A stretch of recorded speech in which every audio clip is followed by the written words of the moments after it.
Well, hello guys, it is that time once again for another edition of Odds and Ends, where I read you some really weird news stories from all over the world, and hey, they don't call it Odds and Ends for a reason, you know? Now, I would have done this about a few days earlier, and then I would have tried to get the news source, though, but because of the hours that I'm having now, it's gonna be a little challenging for me to actually try to get the newest one, and depending on how my schedule is, though, but, yeah, so aside from that, like I said, I'm going to try my best to do what I can to get the uh, sources for odds and ends and all this other stuff, though. But I have the most recent, even though the newest one already came out, so this is last week's, though. But like I said, I would have had this done earlier, and enough of me talking, let's get into these stories. Now, our first story comes out of Michigan, where Leona County District Court Judge Raymond Voet has a no-tolerance policy when it comes to electric devices causing a disturbance in his courtroom. So when a smartphone went off during a prosecutor's closing arguments earlier this month, Voet quickly fined the culprit $25 for contempt, even though it was his own phone. Judge Voet told Iona's Centennial Standard, quote, "I'm guessing I bumped it. It started talking really loud saying, 'I can't understand you,' something like, say something like mom." Voet said he had used a BlackBerry mobile phone for years, but recently switched over to a touchscreen Windows-based phone and was unfamiliar with its operation. Quote, "That's an excuse," admitted Voet, but I don't take those excuses from anyone else." During a break in the trial, Voet found himself in contempt of court and paid the $25 fine. Quote, "I broke the rule and I have to live by it," he told the newspaper. Okay, so I can understand that though, but where I live and when it comes to court, cell phones are not even allowed in the courthouse at all. So, but with this one and what happened, hey, we all butt dial and things happen. Yes? Okay. And a $25 fine, even though it was his own phone, at least he admitted to it and he paid the fine, no problem. So, not really a whole lot to go off on though. But moving on to our next story, which comes out of California, where authorities in Temeclusa, I'm probably mispronouncing that and I apologize if I am, say 19-year-old Jeremiah Hartline stole a semi-tractor trailer from a weight station on Interstate 15 and drove it several miles before crashing into a Toyota Tacoma, all because he claims zombies were chasing him. Investigators told the Press Enterprise in Riverside that Hartline struck two other cars before losing control of the truck, flipping it over on its side and blocking all four northbound lanes of the interstate. Hartline then climbed into a nearby van and demanded a ride, but the driver pulled him out of the vehicle and held him until police arrived. A California Highway Patrol spokesperson said Hartline denied being behind the wheel of the semi and had a perfectly logical explanation for his behavior. Quote, he said, "Zombies were chasing him and he had to get out of there," said the spokesperson, who also confirmed that Hartline, quote, "severed the truck side to, swerved the truck side to side to shake the zombies off." Police believe an, quote, "intellect substance caused Hartline to hallucinate." Gee, no shit. He was on a hallucinant substance to make him think that there were zombies chasing him, and he freaking got into a truck, drove it, and struck two vehicles before flipping it outside, and tried to get into another vehicle to try to get away. Obviously, this guy was on drugs. No shit. Obviously, he's going to go to jail, and for all the damage he's caused, that's extra fines, and who knows how much time he's looking at in prison. And moving on to our next story, which comes out of Washington, where Seattle police say a naked man in a wheelchair has been charged with shoplifting. Officers were called to a QFC grocery store just after 6:20 a.m. on Friday, April 12th, on a report of a man causing a disturbance. According to KOMO TV, the officers arrived to find the suspect in the produce aisle wearing nothing but a pile of cherry tomatoes over his genitals. The man, who has numerous previous arrests for shoplifting, admitted he had already been banned from the store. After his arrest, the man was found to be concealing a steel-frozen Jimmy Dean sausage sandwich.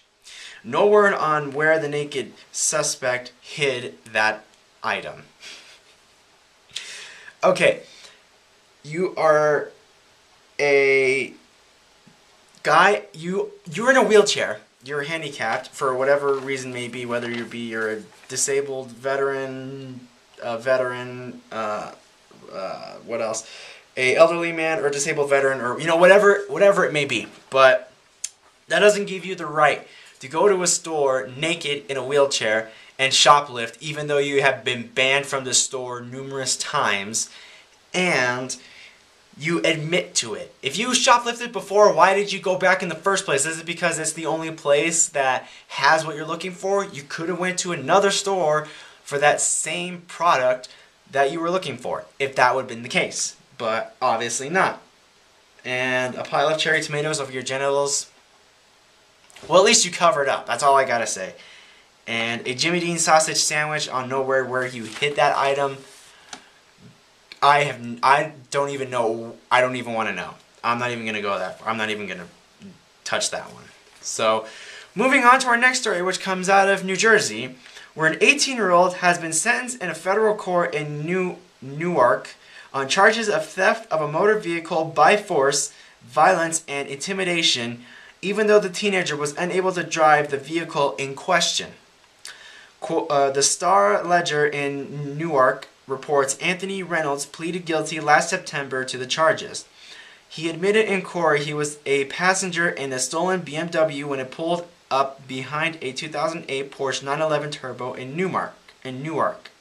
Reynolds say he got out of the BMW, flashed his .38 caliber handgun at the driver of the Porsche, and ordered him out of the vehicle.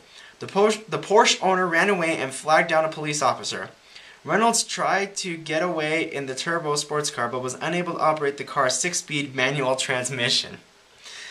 After stalling out the car, Reynolds attempted to flee on foot, but was caught by police. On April 15th, he was sentenced to 55 months in jail for the embarrassingly unsuccessful carjacking. Yeah, dude, that was really smart thinking, knowing that you drive a BMW and a person behind you rolls up in a Porsche 911 Turbo. You freaking pull out a .38 caliber handgun and you wave it at him, and you try to get away with the car. Let alone know how to drive a fucking manual transmission car. You can't drive a stick for shit. You should have thought that one out a little bit more before carjacking. Let alone, why the fuck did you even think of your carjacking when you weren't going to get away with it in the first place? Because you kept stalling the car, you tried to get away on foot. Obviously that didn't work out. And you got sentenced to 55 months in jail. That's really, really awesome thinking there, dipshit. Even I can't drive a stick. But it's never too late to learn. That's all I have to say. You got some people. Actually, I should say everybody should know how to learn to drive a stick and an automatic, because in case something should happen to your vehicle or another person's vehicle or something like that, and it's a different transmission, you should know how to drive it, so that way you don't stall out and you can't say, oh, I don't know how to drive it because of, whatever. And if you don't know how to drive an automatic, obviously you are that stupid, but automatic is the easiest transmission to drive. Okay, I'm getting off topic, but anyways, moving on to our final story, which comes out of Georgia, the state, not the country. But a police officer had what in being described as a, quote, severe break in judgment after he apparently pulled his service weapon on a McDonald's customer who was talking too long to receive his order. Scott Benumi, a 48-year-old detective sergeant with the DeKalb County Police Department, was in the drive-thru at a McDonald's in Forsyth, I'm probably mispronouncing that, Forsyth County, when he reportedly became impatient with the truck in front of him. Quote, we were waiting on them to cook the food, and the cop, I didn't know at first he was a cop, pulled up behind us and waited about 2 minutes, 2 to 3 minutes. High school senior Ryan Mash, who was driving the Ford F-150 pickup in front of Buimi, told WXIA 11 TV, quote, "He got up and started yelling at us, 'Stop holding the drive-through line.' After informing Marsh, quote, 'You don't know who you're messing with.' Witnesses say Benumi pulled out his handgun. Quote, 'He pulled the gun and pointed it at, like, my neck area,' recalled Mash. At the time, Bunimi was off-duty and wearing plain clothes, but one of Mash's passengers spotted a police badge attached to his belt. Bunimi was eventually arrested at his home and charged with felony aggravated assault. Quote, 'It appears that he has a severe break in judgment,' said Forsyth County Sheriff Dwayne Piper. Quote, 'The entire situation involved from him being angry at the time it was taken for him to get his food.'" Okay, let's break how fucking stupid this story is. You are an off-duty cop. You get pissed at the person in front of you at a drive-thru in McDonald's, all because you think the dude was taking too long. It took 2 to 3 minutes, okay? 2 to 3 fucking minutes. It doesn't take that long for an order to go through. I can understand that though, but sometimes they're usually busy because they have not only the drive-thru but the dine-in as well. So you got to cut the people some slack, because I mean there probably weren't a lot of people on that shift. So cut some slack, number one. Number two, why in the fucking world do you even pull a gun on somebody all because they're taking their sweet ass time getting their food, when if you waited no more than probably 30 seconds at the most, they could have had their food, you could have pulled up, you could have given them their money, and you would have been in and out. Just like that. But no, because you are the law, you have to freaking show off misuse of power and freaking show that, hey, I can do whatever the hell I want because I'm a cop, I can wave my gun, blah, blah, blah, this, that, and the other. And look what fucking happened. You got charged with felony aggravated assault, which means you are going to be looking at some hard-ass time in jail and suspended, and most likely you are going to get fired from your job because that is how fucking stupid you are. Okay, I overreacted, but I hate it when shit comes like this and I just get so pissed off. But anyways, guys, that is it for this edition of Odds and Ends, and I really hope you guys enjoy listening to those stories as much as I like reading them to you, and we will see you very shortly for the newest edition. And hopefully before the next edition comes out, though, I will have the newest edition for this week. But excuse me. Anyways, guys, as always, I'll see you guys later, and take it easy.